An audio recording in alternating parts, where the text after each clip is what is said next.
In the quiet corners of your mind, there's a memory, a name, a moment. You can see it, feel it, like it happened yesterday. But what if it never happened at all? What if the past you swear by isn't the past that exists? Welcome to the Shadow Frequency, where the line between truth and illusion blurs. Tonight, host Matt Wilson takes us into the enigma of the Mandela effect, a phenomenon that questions reality itself.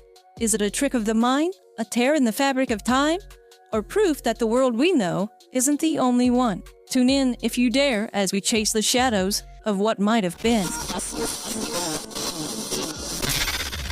Welcome, listeners, to the Shadow Frequency, the podcast where we tune into the strange, the unexplained, and the downright uncanny.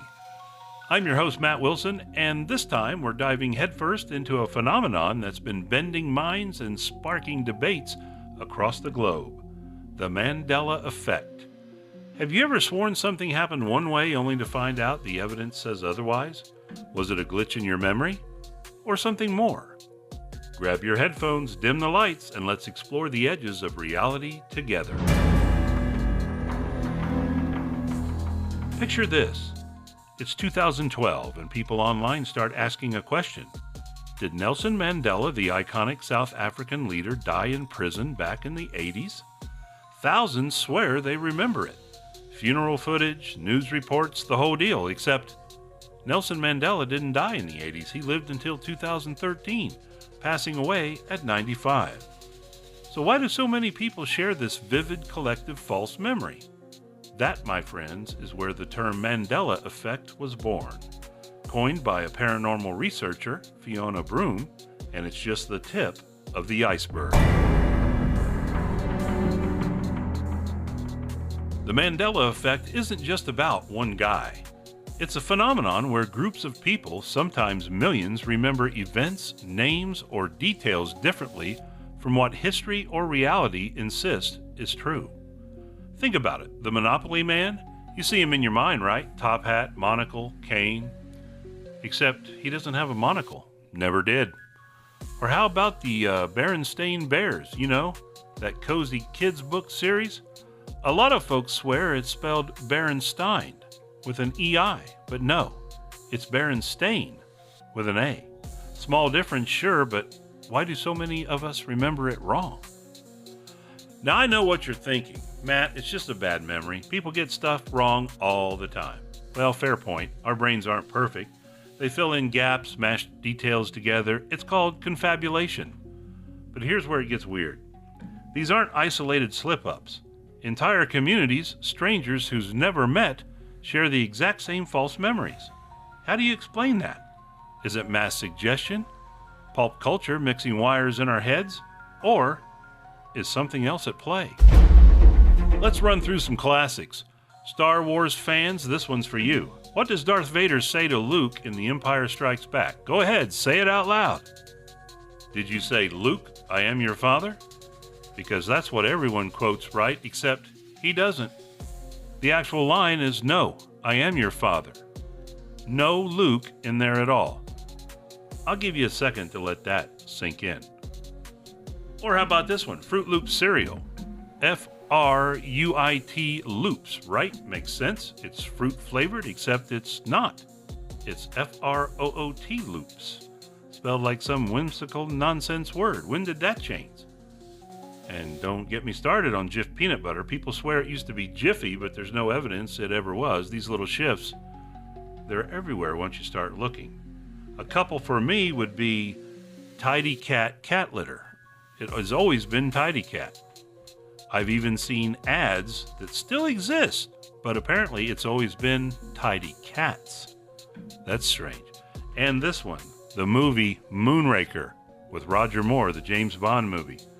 The scene where the girl Dolly with the glasses, the pigtails, and the braces meets Jaws, and they smile at each other, both having metal in their mouth, and they walk off into the sunset.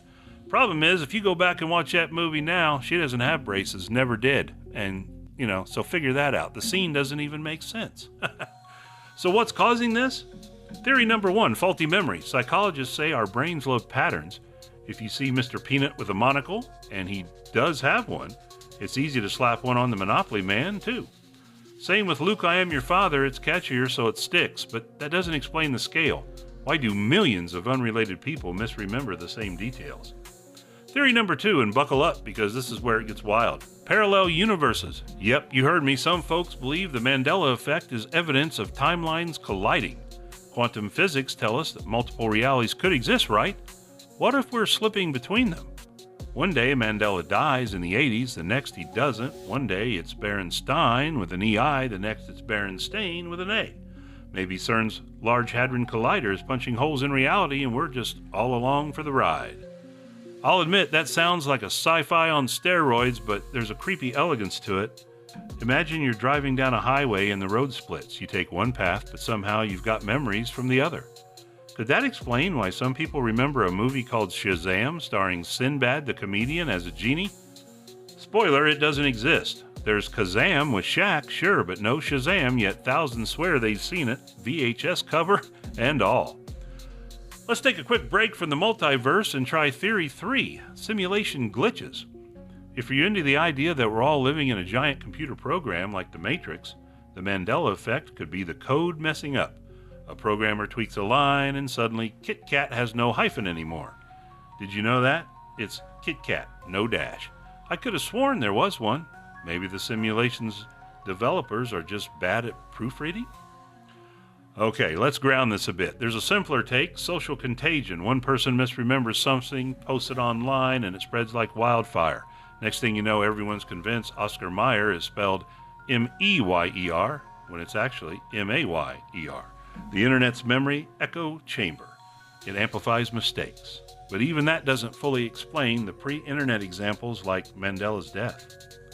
Now, I want to hear from you, listeners. I've got a story from a fan, Sarah in Ohio, who emailed to us. She says, Matt, I swear I grew up with a cornucopia in the Fruit of the Loom logo, that little horn thing with the fruit spelling out.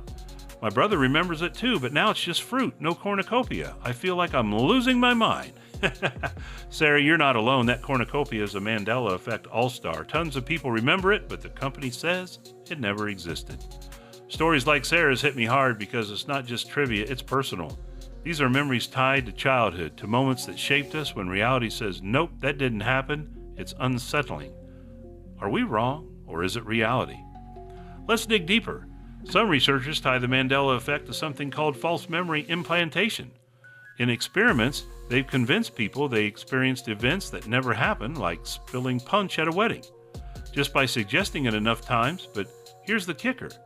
Those are controlled studies. The Mandela effect is organic, chaotic. No one's planning these ideas in our heads, or are they? Cue the conspiracy music. What if someone or something is rewriting our past? Time travelers, secret agencies, aliens with a weird sense of humor? I'm half joking, but only half. Because when you stack up the examples, Chick-fil-A versus Chick-fil-A, yeah, spelled different. It's could be C-H-I-C or C-H-I-C-K, or the VW logo with a gap or without. It's hard not to wonder if there's a pattern. So where do we land? Is the Mandela effect just human error on a massive scale, a glitch in the Matrix? Proof we're hopping timelines like cosmic kangaroos? I don't have the answer, and honestly, that's what keeps me up at night. But I'll leave you with this. Next time you're sure of something, dead sure, double check. Reality might have other plans. Before we go, I want your stories. What Mandela effects have you noticed? Did Curious George have a tale in your world? Was it Looney Tunes, spelled T-O-O-N-S, or Looney Tunes, T-U-N-E-S? Leave us a note in the comments, and we'll read out the best ones next episode. That's all for this episode, Shadow Seekers. Thanks for tuning in to Shadow Frequency. I'm Matt Wilson, reminding you to question everything because sometimes the truth is just a frequency away. Sleep tight if you can. And that's where we leave it tonight, Shadow Seekers, teetering on the edge of memory and mystery.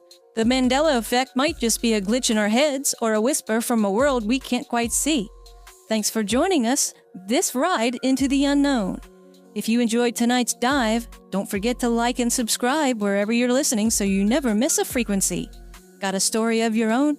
Let us know. And hey, if this episode bent your reality a little too much, check out our other episodes. There's plenty more strange to explore.